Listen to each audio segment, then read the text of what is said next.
A full Bluetooth keyboard for your iPad? Let's check this out.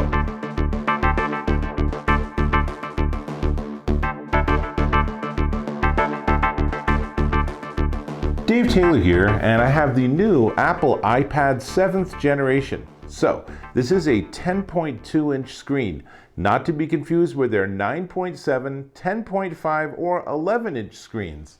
That's a lot of subtlety. It's very confusing, Apple. Why don't you just have like 2 different sizes of iPads and be done with it? But don't forget that mini. I love my iPad mini. Separate conversation.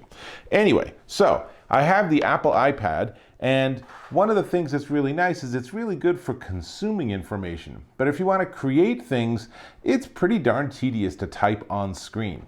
Enter this. This is the BRYDGE wireless keyboard for the 10.2-inch 7th generation iPad. And as you can see, it's really just a keyboard, and it has these 2 little clamps on the end. And it turns out to be nice and easy. You just take your iPad and you gently put it in those 2 holders.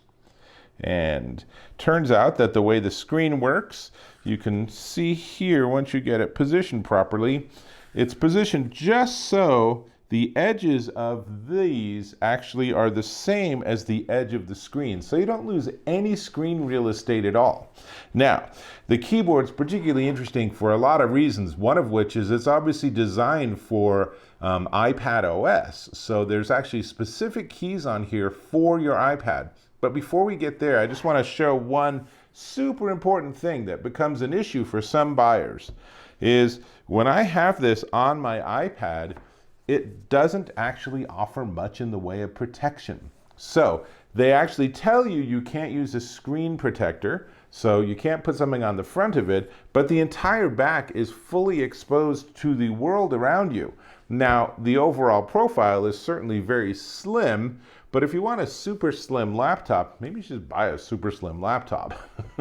But anyway, so it offers lots of great functionality. It's very well thought out and well designed, but as I said, there's no getting around the fact that it doesn't actually come with a fully enclosed case. Now, for some people, that's a real shock. And when they get their BRYDGE wireless keyboard, they love the keyboard, but then they're like, I kind of thought it was an all-encompassing case. So that's a really important thing for me to start out with. So if that's what you're looking for, that's not what they offer. But then again, the Apple Smart Keyboard for the same iPad also doesn't offer any protection on the back at all. It's really a foldable keyboard that just fits on the front just as this one does, though its design is a little different. So with that in mind, let me just pull this off for a second so you can get a better view of the keyboard itself. And let me give you a close-up because it's pretty important to look at all these keys.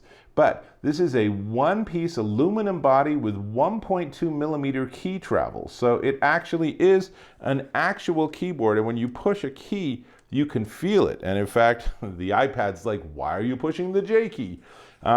Works with Bluetooth 4.0, which is fine. Bluetooth 5.0 is the latest standard, but for something like this, you don't have to worry about issues like latency and stuff, so no big deal. The hinges give you a lot of viewing angles, whatever your preference is, so if you want to have it sitting on your belly while you're laying on the couch, they got you covered. The keys are backlit. This is really cool, and there's 3 levels of backlight. One of the many function keys along the very top is the backlight, and you can just push it and it goes from off to low to medium to high to off, obviously in a cycle. It also gives you easy access to like setting the brightness on your iPad itself. Really, really nice. So in fact, the iPad OS specific keys include a home button, which at any point is the same as pushing the home button on the iPad itself, and it has a power button. And obviously this needs to be charged, so the power button also has a tiny LED to show you if you need to charge it. And then when you are charging it, and how do you charge it? Micro USB in the corner. Plug it into any USB charger. Takes a couple of hours, and they say the charge will last a year. I haven't tested that. It's a long time to be using a keyboard, but suffice to say that should certainly give you a couple of months of use. And then just every once in a blue moon, just remember to plug it in overnight and you'll be good forever, right?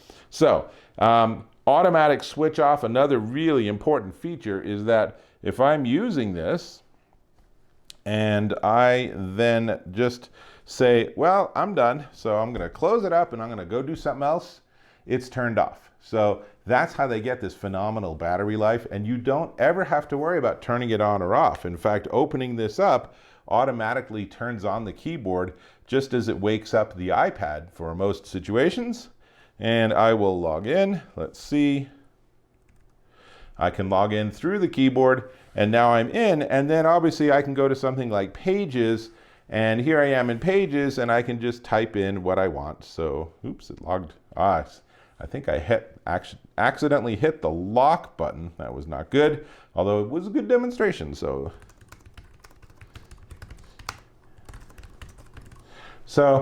it's a nice keyboard. Is it as nice as a full-size Mac keyboard or something? No.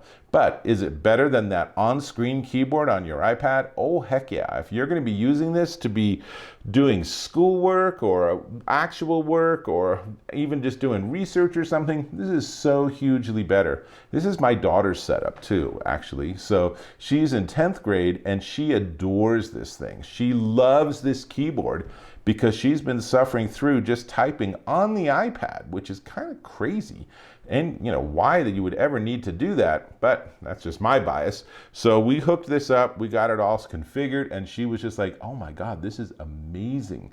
And it really is a pretty cool piece of engineering. So, you know, there's a lot going for it, and there's a lot to like about it, as long as you understand its limitations. One, it's not directly interfacing with the iPad, and there's 3 dots on the top of the modern iPads because that's how the Apple Smart Keyboard interfaces. Why other companies can't reverse engineer and use the same connector, I don't know, but you end up with Bluetooth, which is, you know, functionally probably identical, works basically the same. Maybe it's a little smoother because I don't think the Apple keyboard needs separate charging because it just taps power right off of here. But that means your iPad battery is being drained. So there's your trade-offs. However, I will say that the BRYDGE is on the high end for third-party keyboards for the Apple iPad. This is, well, hang on, before I tell you the price, let me ask if you can subscribe to my channel. I really appreciate when you do, and I'm pretty straightforward and honest with my reviews, so please go ahead, sign up, and we'll be friends forever. So, the BRYDGE keyboard, and they have them in all different sizes for all different types of iPads. Comes in silver or space gray or gold. You probably want to match the color of your iPad as we did here. You can see they're almost exactly the same color. Very nice. Is $129.99 at BRYDGE.com.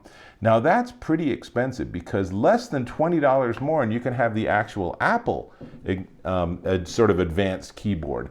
And so then it gets to the question of, is this worth $130 when for just a smidge more you can get the Apple solution?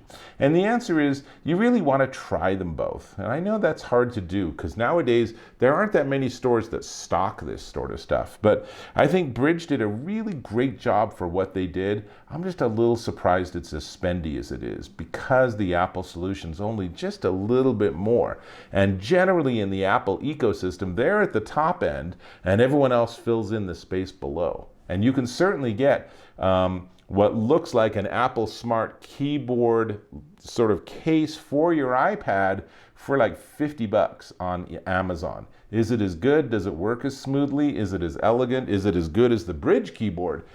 Probably not. But $50 versus $130 versus $150, we don't all have an infinite amount of money to buy every single thing that has an Apple logo on it, right?